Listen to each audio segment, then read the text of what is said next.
Break کے بعد ایک بار پھر آپ کی خدمت میں حاضر ہیں، بقیہ سوالات آگے خدمت میں پیش کرتے ہیں۔ السلام علیکم۔ علیکم السلام ورحمۃ اللہ۔ کل مسائل زندگی میں ایک سوال کے جواب میں مولانا صاحب نے کہا کہ مہنگی شادی کرنا حرام نہیں ہے، اگر کوئی کر رہا ہے تو آپ روک نہیں سکتے، لیکن دوسرے پروگرام جگہ آپ نے کہا کہ سمپل شادی کرنا اسلام پسند کرتا ہے۔ یہ بہت کنفیوژن ہو گیا، آخر کیا کرنا چاہیے؟ دیکھیں، اس میں کسی طرح کا کوئی شبہ اور کنفیوژن نہیں ہے۔ دیکھیں، یہ کہا گیا ہے کہ مہنگی شادی کرنا حرام نہیں ہے، جی، ایک یہ بات ہے۔ دوسری بات یہ کہ سادی شادی کرنا بہتر ہے۔ جی اس کا مطلب یہ ہوا کہ آپ کے لیے واجب نہیں ہے کہ مہنگی شادی کیجئے، جی بلکہ اگر آپ سادہ رسم انجام دے کر کے شادی کر لیں تو یہ بہتر ہے آپ کے لیے۔ جی لیکن اگر کوئی کرنا چاہتا تو کیا حرام ہے؟ نہیں، حرام نہیں ہے۔ کہنے کا مطلب یہ ہے کہ حرام نہ ہونا ایک دوسری چیز ہے، اور کسی چیز کو انجام دے دینا جس حد تک شریعت نے اجازت دے دی وہ ایک دوسری چیز ہے۔ اگر اس میں ایک اضافہ اور کر دیجئے کہ چاہے مہنگی شادی ہو یا سستی شادی ہو، اس میں کوئی حرام کام نہ ہو۔ اچھی بات کہی آپ نے، یہ بھی کہی جی کہ وہ بھی حرام جو ہے اسی عنوان سے ہے کہ اگر اسراف ہے تو حرام ہی ہو جائے گا۔ جی دوسری یہ کہ جیسے اشارہ کرنا چاہتے ہیں آپ کے وہ جس میں محرم و نامحرم کا جی جو ہے وہ مکس گیدرنگ نہ ہونے پائے، اسی طرح سے دوسری چیزیں، ان سب چیزوں کو نہ ہونا تو خیر۔ تو اگر مہنگی شادی کرتے ہیں تو شریعت نے روکا نہیں ہے، جی لیکن بہتر ہے کہ شادی شادی کریں اور سستی کریں۔ بہت بہت شکریہ۔ I have two questions۔ اگر کوئی بچہ ولادت سے پہلے یا بعد ولادت کچھ ماہ میں انتقال کر جائے، اس کی قبر پر فاتحہ وغیرہ پڑھی جا سکتی ہے جبکہ وہ معصوم ہوتا ہے بقول یعنی دنیاوی طور سے؟ پڑھ سکتے ہیں، پڑھ سکتے ہیں، اس کا ثواب ماں کو ملے گا، باپ کو ملے گا۔ شکریہ آغا۔ ایسا کرنے سے اسے اجر ملتا ہے یا واپس والدین کو ملتا ہے؟ ماں باپ کو اس کا ثواب ملے گا۔ شکریہ آغا۔ السلام علیکم۔ السلام۔ وعلیکم السلام۔ میرا ایک سوال ہے، کیا باپ بیٹی کو آخ کر سکتا ہے، اور اگر کر سکتا ہے تو کن شرطوں پہ؟ بیٹی کی شادی ہو چکی ہے اور 22 سال پہلے۔ پہلی بات تو یہ ہے کہ آنکھ کا مسئلہ بیٹی بیٹا دونوں سے متعلق ہے، ایسا نہیں ہے کہ بیٹی سے نہیں ہے یا بیٹا سے ہے۔ یہ مسئلہ یہ ہے کہ آنکھ کرنے کو سمجھے کہ آنکھ ہے کیا چیز۔ جی آنکھ کرنا کہتے کسے؟ جب اولاد ماں باپ کی نافرمانی کرنے لگے، اس حد تک کرنے لگے کہ ان کو واقعاً اذیت دینے لگے، تو اس نافرمانی سے بعض فعل اور کام تو ایسے ہیں کہ خود بخود آنکھ ہو جاتے ہیں، چاہے ماں باپ آنکھ کریں یا نہ کریں۔ جی تو خیال یہ ہونا چاہیے کہ ماں باپ کی عزت کرتے رہیں، ان کو تکلیف نہ دیں، یہ چیزیں ہیں۔ اب مسئلہ جو ہے وہ کسی چھوٹی چھوٹی بات کے اوپر اگر ماں باپ چاہتے ہیں کہ وہ بیٹا چلے اور اس کو حکم کو مانے، اور چاہے وہ شریعت اس کی اجازت دے یا نہ دے، تو ان سب مسائل میں آنکھ کرنے سے آنکھ نہیں ہو جاتا۔ شکریہ آغا۔ السلام علیکم۔ وعلیکم السلام۔ عید الاضحیٰ کے کتنے روزے رکھنے ہیں اور کب کب رکھنے ہیں؟ ابھی آپ نے اس کا جواب دیا۔ جی، اس میں بتایا میں نے کہ ابتدا کے 9 دن ذی الحجہ میں روزہ رکھنا مستحب ہے، جی اسی طریقے سے 18 غدیر آتی ہے تو اس میں بھی روزہ، اور مباہلہ ہے، عید مباہلہ ہے 24 تاریخ ہے وہ بھی، اور ابتدا کی 3، درمیان میں 3 تاریخ اور 3 تاریخیں، اور آخر کے 3 تاریخیں مستحب ہے۔ السلام علیکم۔ السلام۔ میرا سوال یہ کہ اگر ہم بستری کے دوران بھی ڈسچارج نہ ہو تو کیا پھر بھی غسل جنابت واجب ہے؟ ہاں، اس میں شرط جو ہے وہ ہے دخول کی کہ چاہے انزال ہو اور ڈسچارج ہو یا نہ ہو، یہ شرط نہیں ہے، غسل کے لیے دخول شرط ہے، لہٰذا اس میں بھی چاہے وہ جتنی مقدار میں ہو غسل واجب ہو جائے گا۔ شکریہ۔ السلام علیکم۔ وعلیکم السلام۔ مولانا، اگر کسی بندے نے زنا کیا ہو تو بعد میں وہ توبہ کرے دل سے تو کیا اس کی توبہ قبول ہوگی؟ دیکھیں، خداوند عالم تو مہربان ہے، وہ معاف کرنے والا ہے، توبہ تو ہر صورت میں کرنا ہے اس کو، اور اپنے گناہ کے اوپر پشیمان تو ہر صورت میں ہونا۔ اب وہ کیسے توبہ کرتا ہے، کس پشیمانی کے ساتھ کرتا ہے کہ اللہ قبول کر لے، وہ جانے گا۔ جی، یعنی یہ معمولی گناہ نہیں ہے جس کے لیے آسانی سے توبہ کرنے سے بھی اللہ قبول کر لے گا، بلکہ اس کے لیے رات دن اگر وہ گریہ کرے، روئے، گڑ گڑائے اللہ کی بارگاہ میں، تو اللہ کے اوپر ہے کہ اگر قبول کر لے تو ہو سکتا ہے۔ بہت بہت شکریہ۔ السلام علیکم۔ وعلیکم السلام۔ السلام۔ میرا سوال ہے کہ عورت کا اپنا فادر ان لا سے کتنا پردہ کرنا ضروری ہے؟ فادر سسر سے، سسر سے، خسر معظم سے۔ ہاں خسر معظم تو اس کا محرم ہے، جی، تو پردہ نہیں ہے اس کے لیے۔ کتنا پردہ، یعنی جتنا ہاں، پردہ اب باپ یہ سے کہیے، اتنا پردہ سسر اب سے۔ یہ کہیے کہ جو آداب ہے، جو حیا و شرم کے حدود ہیں، وہ بہرحال ہر انسان کو اپنے گھروں میں احتیاط کرنا چاہیے۔ السلام علیکم۔ وعلیکم السلام۔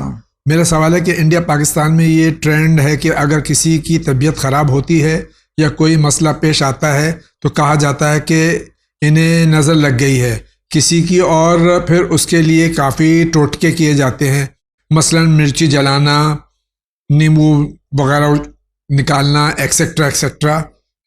مسئلے کا اسلام کی نظر میں کیا اہمیت ہے، کیا کرنا چاہیے؟ دیکھیں، نظر بد سے حفاظت کے لیے ہمارے یہاں دعائیں ہیں، آیتیں ہیں، قرآن کریم کی سوریں ہیں، جیسے اس کے پہلے بھی جو ہے وہ بتایا، عرض کیا، تو اگر ان کو پڑھے اور قرآن کریم کی آیتوں کی تلاوت کرے تو نظر بد سے محفوظ ہوگا۔ قرآن میں اس کی طرف اشارہ ہوا ہے، کوئی ایک قبیلہ تھا کہ جن کے افراد کی نگاہیں بڑی خطرناک تھیں، جی، تو وہ جسے بھی دیکھ لیتے تھے تو واقعاً یہ عرب میں ہوتا تھا کہ اس کا نقصان کر دیتے تھے وہ۔ بلکہ میں نے ایک تاریخ میں پڑھا کہ ایک قبیلہ تھا کہ جس کے افراد ایسے تھے، تو کفار قریش نے اس قبیلے کی مدد لی تھی تاکہ ان کے ذریعے سے رسول اللہ صلی اللہ علیہ وآلہ وسلم کے اوپر نظر بد سے ان کو نقصان پہنچایا جائے۔ جی، وہ لے کر کے آئے اس کو، جی، تاکہ رسول اللہ صلی اللہ علیہ وسلم کو، اور اس نے جو ہے وہ رسول اللہ کے اوپر جو ہے وہ اپنی نگاہیں جمائی، مگر پروردگار عالم جس کا محافظ ہو، جی، بے شک، اور جس کے ہر طرف سے حفاظت کر رہا ہو، تو کیسے کوئی نقصان پہنچا سکتا ہے؟ تو اس کو کوئی اثر رسول اللہ کی ذات کے اوپر نہیں ہوا ہے۔ لیکن قرآن کریم نے ایسی آیتیں نازل کی ہیں، تو اگر کوئی بچنا چاہتا ہے تو بچے، جیسے وَإِن يَكَادُ الَّذِينَ كَفَرُوا، یہ جو وہ توغرا ہے، لکھ کے لگائے، اپنے پاس رکھے۔ اسی طرح سے سورہ فلق اور سورہ ناس کی تلاوت کرے، آیت الکرسی کی تلاوت کرے، ناد علی پڑھے، جی، انشاءاللہ مرچے وغیرہ نہیں اتارے، لیکن جو ہے وہ لیمو اور مرچے کی چیزیں کتابوں میں پولیوشن نہیں پھیلائے، ہم نے نہیں پڑھا۔ جی، جی، شکریہ۔ السلام علیکم۔ وعلیکم السلام۔ میرا یہ سوال ہے کہ اسلام کب آیا؟ کیا دنیا کا فرسٹ ریلیجن ہے؟ خدا حافظ۔ بے شک جناب آدم علیہ، دنیا میں اگر کہیے تو جناب آدم جب آئے ہیں تو اسلام لے کر کے آئے بے ہیں، شک، کیونکہ اسلام کسے کہتے ہیں؟ خدا کے سامنے تسلیم ہونا جی، اور کلمہ توحید کو اسلام کہتے ہیں۔ جی، لا الہ الا اللہ، یہ ایک اللہ کی تبلیغ اور ایک خدا کی جو ہے وہ تبلیغ اور ہدایت جناب آدم سے شروع ہوئی ہے۔ جناب نوح یہی تبلیغ کر رہے تھے، جو ان کے بعد پہلی شریعت رہی ہے، اور آج تک وہی۔ تو جو لوگ کہتے ہیں کہ اسلام رسول اللہ صلی اللہ علیہ وآلہ وسلم کے زمانے سے آیا اور آپ اسلام لے کر کے آئے، نہیں، رسول اللہ صلی اللہ علیہ وآلہ وسلم نے اسلام کو مکمل کیا ہے۔ جی، جو اسلام جناب آدم سے چلا تھا، وہ غدیر کے دن مکمل ہوا، غدیر کے دن آ کر کے مکمل ہوا، یعنی جی، حضور اکرم نے اس کو مکمل کر کے جی، قیامت تک کے لیے پیش کر دیا ہے۔ یہ قرآن کی آیت ہے، الیوم اکملت لکم الیوم اکملت لکم دینکم واتممت علیکم نعمتی ورضیت لکم الاسلام دینا۔ یہ وہ بھی کب یہ آیت نازل کی ہے؟ جب اعلان ولایت امیر المومنین ہو گیا کہ یا ایھا الرسول بلغ ما انزل الیک من ربک وان لم تفعل فما بلغت رسالتہ، یہ آیت کریمہ۔ اسی لیے کسی یہودی نے کہا تھا، بات آ گئی ہے، ایام قریب ہیں، کسی یہودی نے کہا تھا خلیفہ دوم سے کہ ایک آیت تمہارے یہاں قرآن میں ایسی ہے کہ اگر ہمارے یہاں ہوتی تو ہم اس کو مثلاً جو ہے وہ اس دن کو یا اسے جو ہے وہ عید کے طور سے اور اس کو جو ہے وہ بہت ہی نمایاں طور سے یاد کرتے۔ تو کہا کون سی؟ تو اسی آیت کی جو ہے وہ الیوم اکملت لکم دینکم واتممت علیکم۔ تو غیر بھی جانتا ہے کہ اس آیت میں جو مفہوم پایا جاتا ہے وہ پورے اسلام کو اپنے اندر لیے ہوئے ہے، بے شک جی، کہ اگر یہ نہ ہوتا تو کچھ نہ ہوتا۔ بہت بہت شکریہ آغا۔ السلام علیکم۔ علیکم السلام۔ میرے والد صاحب کچھ سال پہلے کسی کی 30,000 روپے ادھار لیا تھا جو ابھی تک واپس نہیں دیا ہے، اور ادھار دینے والے کا کوئی پتہ بھی نہیں ہے کہ وہ کہاں پر ہے۔ ہم نے بہت ان کا مقام معلوم کرنے کی کوشش کی لیکن ان کا پتہ نہیں چلا، اب کیا کریں؟ دیکھیں، پہلے تو تلاش کریں، نہ ملے ان کے رشتہ داروں کو معلوم کریں اور ان کے اعزاء اقارب کے بارے میں، یا ان سے پتہ لگائیں، ان کے احباب دوستوں کے سلسلے میں پتہ لگائیں۔ اگر بالکل مایوسی ہو جائے تو آپ ان کی طرف سے ٹھیک ہے کسی جگہ خیر کے راہ میں لگا سکتے ہیں، لیکن اگر لگانے کے بعد بھی اگر وہ ظاہر ہو گئے اور وہ مل گئے تو پھر آپ کو رقم ان کو واپس دینا پڑے، یا یہ کہ راضی کر لیجئے کہ میں نے آپ کی طرف سے خرچ کر دیا ہے راہ خدا میں، وہ اگر راضی ہو جائے تو بہت اچھی۔ شکریہ۔ السلام علیکم۔ وعلیکم السلام۔ میرا ایک مسئلہ ہے، میں اپنے شوہر کی دوسری بیوی ہوں، میرے پاس کوئی اولاد نہیں ہے جبکہ ان کی پہلی بیوی کے 2 بچے ہیں۔ میرا مسئلہ ہے کہ وہ میرے ساتھ نہیں رکتے رات میں کیونکہ بے اولاد ہوں، وہ کہتے ہیں بچوں کی یاد آتی ہے۔ میری اس میں کیا غلطی ہے؟ میڈیکلی فٹ ہوں، جو اللہ کی مرضی ہے۔ بہرحال بس یہی میرا مسئلہ ہے، میں ان کی ماں اور بہنوں کے ساتھ رہتی ہوں، سب کی ذمہ داری اٹھاتی ہوں وغیرہ وغیرہ۔ نہیں، حقوق شادی کے سلسلے اگر اسلام کہتا ہے کہ 2 شادی 3 شادی 4 شادی کرے تو اس شرط پر کہ آپ ہر ایک کے حقوق کی رعایت کریں اور ہر بیوی کا حق پورے طور سے انصاف کے طور سے ادا کریں۔ عدالت ہونا چاہیے ان کے درمیان۔ بچے کی یاد آتی ہے، آپ نے ایک کا حق ادا کیا مگر دوسرے کو حق سے محروم کر دیا، لہٰذا آپ کو اگر آپ نے 2 شادی کی ہے تو 2 بیویوں کو جو حق ہوتا ہے برابر کی نگاہ سے آپ کو ادا کرنا ہے، ورنہ آپ اللہ کے سامنے جواب دہ ہوں گے۔ کیا حج پہ دی گئی قربانی کے بعد عید الاضحیٰ کی قربانی ضروری ہے؟ نہیں، ضروری نہیں ہے۔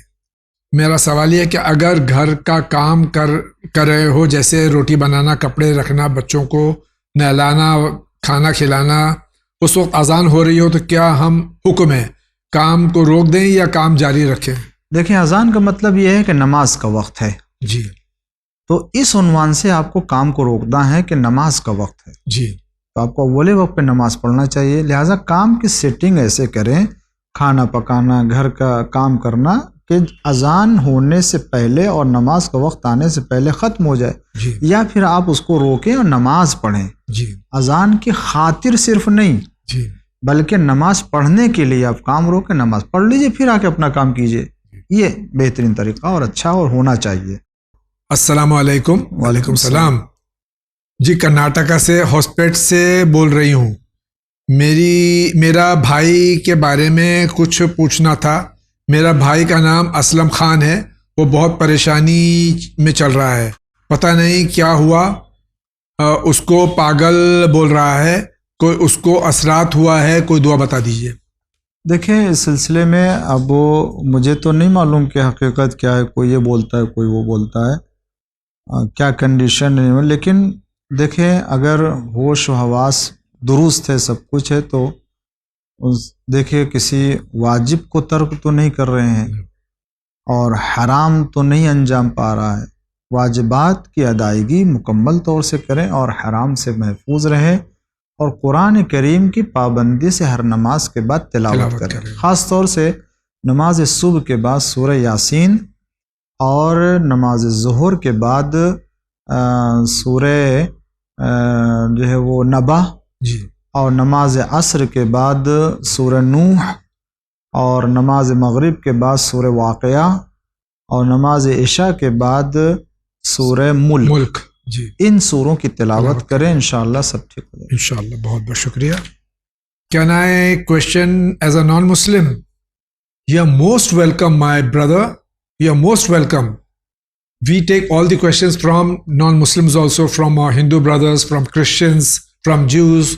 Whichever faith you believe in, please do call us and put your questions here. We are eagerly waiting for your questions. یہ انسانیت کا پیغام ہے، یہ پیغام انسانیت ہے، آپ ضرور اپنے سوال بھیجیے ہمارے سر آنکھوں پر. السلام علیکم. وعلیکم السلام. کیا حیض کی حالت میں اگر مہندی لگا لیا تو کیا غسل صحیح ہے؟ ہاں غسل صحیح ہے، کر سکتے ہیں. السلام علیکم مولانا صاحب.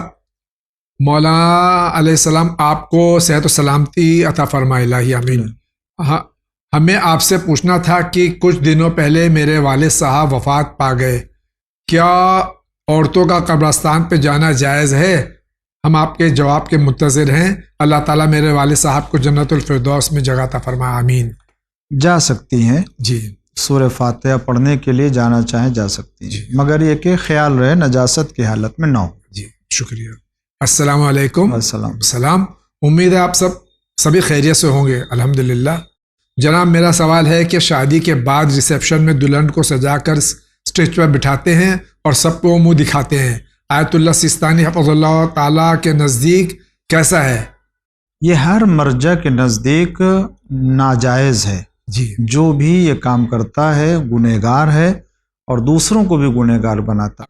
میرا سوال یہ نہایت امپورٹنٹ ہے. میرے گھر میں میری ننند کا طلاق ہوا ہے اور وہ اب شادی نہیں کرنے کے لیے تیار ہیں. کیا یہ گناہ ہے؟ ماں باپ بھائی وغیرہ کو گناہ ملے گا یا نہیں ملے گا؟ نہیں دیکھیں، یہ تو انسان کے ذاتی جو ہے وہ عمل و کردار کے اوپر ہے کہ وہ شادی نہ کر کے گناہوں سے محفوظ رہنا ہے. اگر گناہوں سے محفوظ ہے تو کوئی گناہ نہیں ہے. اور اگر محفوظ نہیں ہے تو چاہے شادی نہ کیا ہو یا شادی کیا ہو تب بھی جو گنہگار ہوگا. لہذا خدا کے حکم کی نافرمانی کرنا چاہے شادی کی حالت میں ہو یا غیر شادی شدہ ہو، دونوں جو ہے وہ قبیح اور برا ہے. اصل یہ ہے کہ انسان کو ہر صورت میں خدا کے حکم کی مخالفت سے بچنا چاہیے. میرے 15 سال کی نماز قضا ہو گئی ہے، میں اسے ادا کرنا چاہتی ہوں. میرے 3 آپریشن ہونے کی وجہ سے جسم تھوڑا کمزور ہے، تو کیا بیٹھ کر قضا نمازیں پڑھ سکتی ہوں؟ اگر ہاں تو طریقہ کیا ہے بتا دیجئے. اگر بہت مشقت سے آپ کھڑی ہو کے نماز پڑھیں گی، تکلیف ہوگی تو بیٹھ کے نماز پڑھ لیں. بیٹھ کے پڑھنے کا مطلب یہ ہے کہ آپ جو ہے وہ بیٹھ جائیے اور بیٹھنے کے بعد جو ہے وہ آپ رکوع کے لیے اپنے سر کو جھکائیں اور گھٹنے تک لے جائیں، اور اس کے بعد سجدے کے لیے باقاعدہ طور سے جس طرح سے کرتے ہیں سجدہ نماز کا اس طرح سے کریں، اور اٹھیں اور استغفر اللہ کہہ کے پھر دوبارہ سجدے میں جائیں، اور پھر اس کے بعد اٹھیں اور دوبارہ جو ہے وہ سورہ حمد پڑھیں اور دوسرا سورہ پڑھیں. دوسری رکعت کے لیے ہوگا قنوت پڑھ لیجئے، پھر سجدہ رکوع کیجئے اور اس کے بعد سجدہ کیجئے اور دونوں سجدے کے بعد پھر بیٹھ کر کے 2 رکعت کی نماز تھی تو آپ کو تشہد پڑھنا ہے، سلام پڑھنا ہے، آپ کی نماز ہو گئی. بہت بہت شکریہ. السلام علیکم. علیکم السلام. Can you please tell me if it's advisable to recite Ziyarat Ashura and Hadith Qissa in Arabic or read the translation to understand? Which method is recommended and carries most sawab, Arabic or English? یہ زیارت عاشورہ اور حدیث قصہ وغیرہ عربی میں پڑھیں یا سمجھ کے انگلش میں ترجمے کے ساتھ پڑھیں، کون سا بہتر ہے؟ بہتر وہ ہے کہ جو اللہ کی بارگاہ میں دل کی آواز سے جائے. جی. جو دل کی آواز اور دل کی گہرائی سے ہو، جی، وہی اللہ کو پسند ہے. جی. چاہے عربی میں ہو یا کسی اور زبان میں ہو، لیکن عربی میں زیادہ اس لیے مناسب ہے کہ عربی افضل زبان ہے، بہتر زبان ہے. ساری دعائیں اسی میں دعائیں آئی ہیں، اسی میں ساری دعا، قرآن اسی میں سب کچھ ہے، تو افضل یہ ہے، لیکن اسے بھی سمجھ کے پڑھنا چاہیے. السلام علیکم. علیکم السلام. مولانا صاحب مجھے یہ جاننا ہے کہ سورہ فاتحہ میں ولا الضالین بولا جائے گا یا ولا الضالین بولا جائے گا؟ دیکھیں اس میں یہ مخرج ہے واد کا اور سوا، یہ الگ. تو اس میں جو لوگ پڑھتے ہیں وہ صحیح پڑھتے ہیں. وہ یہ ہے کہ مخرج اس کا یہ ہے کہ زبان کا کنارہ، جی، جو ایک طرف کنارے زبان کا ہے، چاہے دائیں یا بائیں کسی طرف بھی لے لیجئے، اس کو دانتوں سے ملا کے آپ کو ادا کرنا ہے. تو جب دانتوں سے ملا کے پڑھیں گے تو خود بخود دال جیسی آواز آتی ہے، وہی صحیح اس کا مخرج ہے. اس کا صحیح مخرج پھر سن لیں کہ زبان کے کنارہ اور دانتوں سے اس کو ملا کر کے ادا کرنا ہے. وَلَا غَالِّينَ. نہ یہ دال ہے نہ زال ہے، نہ زال ہے نہ دال ہے، وہ واد ہے. جی بے شک. السلام علیکم. وعلیکم السلام. فتووں کے مطابق واجبات کی اجرت لینا حرام ہے، تو کیا جو پیش نماز مولوی حضرات مسجدوں میں نماز پڑھاتے ہیں اور نماز پڑھانے کی سیلری تنخواہ لیتے ہیں وہ صحیح ہے؟ جو نماز پڑھاتے ہیں وہ جماعت سے پڑھاتے ہیں، جی اور نماز جماعت مستحب ہے، جی یہ واجب نہیں ہے. جی. لہٰذا نماز جماعت کا اگر پیسہ لیتے ہیں تو مستحب پر لیتے ہیں، واجب تو نہیں لیتے ہیں. اپنے وقت کی اجرت لیتے ہیں. نماز دوسرے کی یہ اجرت کہ نہیں لیتے ہیں. وقت کا ہے، دوسرے کہ ان کا ہدیہ ہے وہ دے رہے ہیں، وہ اس کا خرچہ لے رہے ہیں، یہ چیز ہے. ورنہ کوئی واجب، ہاں یہاں اگر کوئی ایسا ہو کہ جس کو نماز نہیں آتی ہے، جی. فرض کر لیجئے اس کو سورہ نہیں معلوم ہے، مغرب عشاء نماز کیسے ہوتی ہے، یہ واجب سکھانا ہے. اس سکھانے پر اگر کوئی پیسہ لیتا ہے تو وہ اشکال ہوگا. شکریہ. السلام علیکم. السلام. السلام. انڈیا میں میک اپ اینڈ لپسٹک خواہ وہ لائٹ ہو یا ڈارک کامن ہے مسلم اینڈ نان مسلم دونوں میں، تو کیا میک اپ کر کے یا لپسٹک اپلائی کر کے باہر جانے میں حرج ہے، یا کسی پارٹی کو اٹینڈ کرنا ہو تو جہاں نامحرم سے انٹریکٹ ہو؟ آغا سیستانی حفظ اللہ تعالیٰ کا کیا فتویٰ ہے؟ دیکھیں ان کا یہ فتویٰ ہے کہ کسی بھی ایسے مجمع میں یا کسی ایسے فنکشن میں جہاں نامحرم ہو یا نامحرم کے لیے جو ہے وہ کشش کا سبب بنے تو وہ حرام ہے. ان کے لیے جو ہے وہ کرنا یا ان کو اپنی طرف جو ہے وہ متوجہ کرنا اس طرح کے میک اپ سے ناجائز ہے، صحیح نہیں ہے. شکریہ. السلام علیکم مولانا صاحب. السلام. میں آپ سے 2-3 سوال کیا تھا کہ آپ نے اس کا جواب نہیں دیا. کیا مولانا میرے سوال جائز نہیں تھے جو آپ اس کا جواب نہیں دیے؟ پلیز مولانا میرے کوشچنوں کا جواب دیجئے. اگر اس میں کچھ غلطی تو معاف کیجیے گا. آپ اس وقت سوال کر لیتی یا کر لیتے تو جواب مل جاتا. یقین جانیے آپ نے جو سوال کیے ہیں مجھ تک اگر پہنچتے تو میں آگے کی خدمت پیش کر دیتا. اس میں نہ مولانا کا قصور ہے نہ میرا قصور ہے، یہ ایڈمن کا قصور ہے. اگر آپ کے سوال مجھ تک نہیں پہنچے ہیں تو میں شکایت آپ کی پہنچا دوں گا. آپ اس وقت بھی اگر سوال کر لیتے یا کر لیتی تو آپ کے سوال کا جواب مل جاتا. بہرحال سوال بھیجتے رہیے، جوابات سے ہم سب مستفیض ہوتے ہیں. اسی کے ساتھ میں آج کے اس ایپیسوڈ کا وقت ہوا چاہتا ہے. میں آپ کا شکر گزار ہوں کہ آپ تشریف لائے. اللہ تعالی ہم سب کے ان خدمتوں کو قبول فرمائے، آمین. اور روز عرفہ پروردگار عالم جو ہے وہ عبادتوں کو قبول فرمائے. اسی کے ساتھ میں آپ سے اجازت چاہتا ہوں. زندگی رہی تو پھر آپ سے ملاقات کروں گا. وآخر دعوانا ان الحمد للہ رب العالمین.